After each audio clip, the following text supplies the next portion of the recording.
Okay, welcome back. This is part two of transitions with my friend Nahid Oberfeld.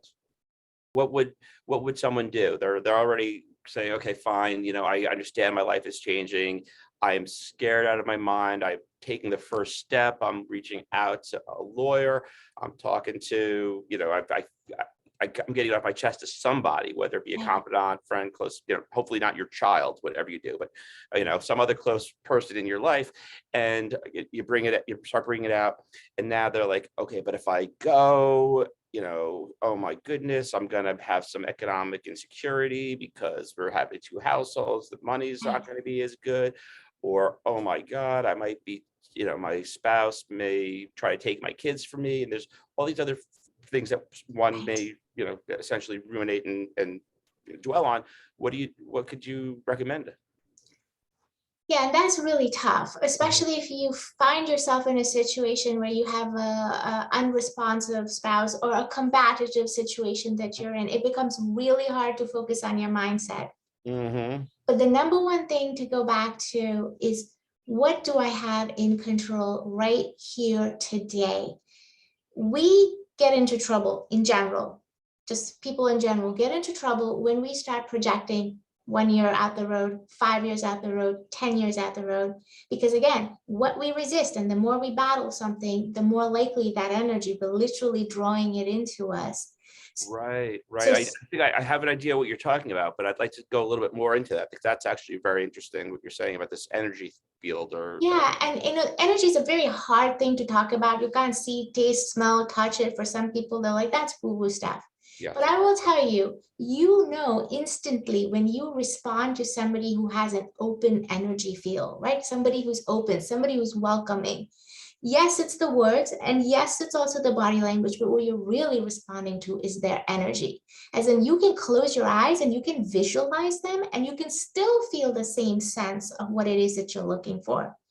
So really starting from that moment, if you can just start understanding, what do I want out of this life? What do I want out of this divorce settlement, for example? Yes, there's a lot of financial fear, but it doesn't have to be that way. It really doesn't have to be that way. Lloyd, you're the lawyer. You, I'm sure, know that there are creative ways and people walk out of divorces happier and better than they were. Maybe not even instantly, Yeah. but Well, they grow into that space. I'm so glad that you mentioned that because that's one of the things that I try to do, talk about with my clients, not only from personal experience, just but from the literature and everything else. You know, okay, first of all, if you're leading a marriage, most of the time, it's not, oh, I'll miss you, bye, two kisses and you're gone, and a hug, and that's it. No, it's a lot worse than that.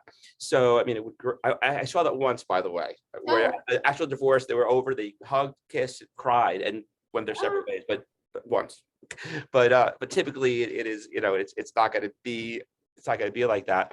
But I try to give my clients just the hope, or at least to know, like, the doors are going to open up. You're going to be able to live your true self. I mean, you're in a marriage, you're one of two, and you may not be an equal half, or you may not even feel good about the way things are going, because of your internal feelings. I mean, I think it's safe to say, Mahi, that, human nature, we all want to love and be loved. And if all these people who are in these marriages that are not loving, either of convenience or just because they're stuck, I want those people to know that there is hope on the other side. And that's one of the positive things that I like to say and do with my clients, because, I believe it. It is the truth.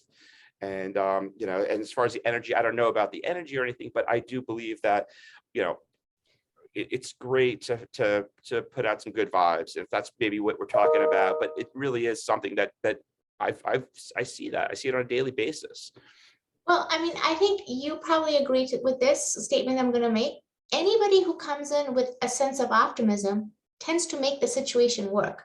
It may not be plan A, it may not be plan B, it might be plan C, but if you come in with a sense of optimism, opportunities begin to present themselves to you.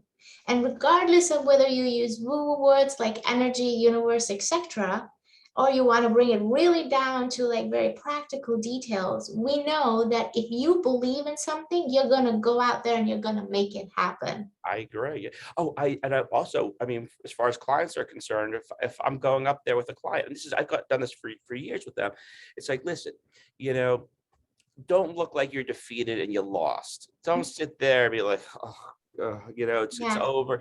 You know, look, sit there, you know, look alive, look excited. This is your day in court.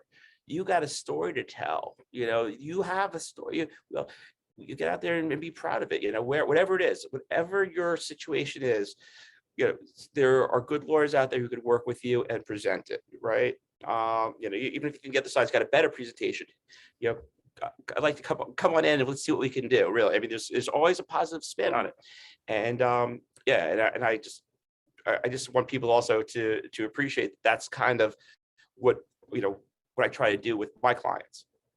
And I think that's exactly demonstrates why you're a good lawyer, right? I mean, you come in, A, first and foremost, you're a good lawyer because you care. B, you're a good lawyer because you're just a good lawyer. But then you know, you've been doing this for a while. You know how to bring people's best story out. You know how to be able to present people in the best light possible. And what you're saying about not looking like a victim, I mean, the police and law enforcement say that to us all the time. Hey, when you walk down the street, walk with purpose, right? Right, Don't right. look like you're going to be an easy target. Exactly. Actually, it reminds me of I saw some documentary not too long ago, and there was a situation where the character, or it wasn't the character, but the vignette was just about that, where this guy would walk down the street and get bullied and, you know, Yeah. roughed up, and because he was looking like that, and then, you know, he turns himself around and he's like joking with everybody in the elevator, slapping people in the back, you know, you know. Mhm. Yeah. So there is definitely something to be said about that.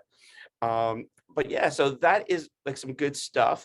And as far as like, how could you, if I wanted to refer somebody to you, one of my clients, just say, you know, I see that they're sort of stuck in a, you Yeah. know, let's just say a negative mindset. Yeah. Um, would that be okay? How would Yeah. you? So what I would say for anybody who's going through any kind of transition, two things. First and foremost, allow the emotions to come up, and really the duration for those emotions is very particular to each person, right? It's very individual. However, if you find yourself that so focused on something that you're not living your life the best way, right? If important things in your life are being missed because you're living in the past, all that recrimination, what he said, what she said, what I should have said, if that is taking over your life, then guess what? You can be out of the marriage, but you're not really out of the marriage. You're still really very much in that energy, right? So those are the times to reach out when you feel like you're not being able to move forward to live your best life, and important things in your life, you're missing them. You're not being present for your friends and Yeah, family that you do have, and for yourself, especially.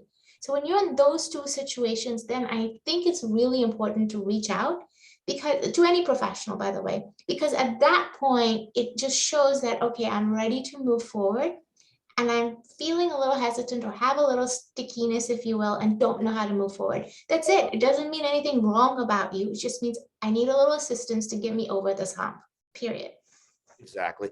And, you know, I guess there's one of those thoughts. It's like, if you're sitting there, you know, going through your life, going through the motions in a, you know, afraid of transition, of living in fear, not being your true self, you're, you know, one day you're going to be dead. You're going to be on your deathbed, and you're going to look back and say, did I live the life that I was supposed to live? You know, am I dying happy or am I dying unfulfilled?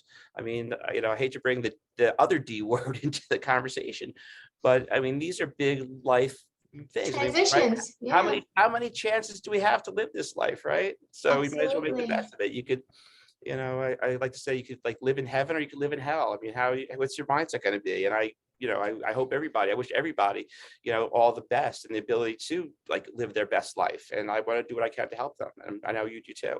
Yeah, and if I could just leave with one really key quote that you just reminded me of. So I do my own coaching for me personally. We all need a little, mindset assistance. And so I go to my coaches, their name is Theo. And so they leave us with this quote, which is at the end of every one of their sessions: fear and faith ask the same thing of you, to believe in the unseen. So if you're standing at the beginning of your journey and you don't know what the future is going to look like, right? Which direction are you going to go down? Are you going to go down fear?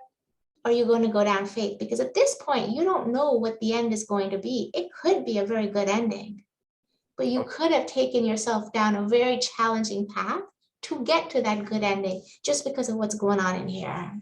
Yeah, it's great if you do. It's great when you do.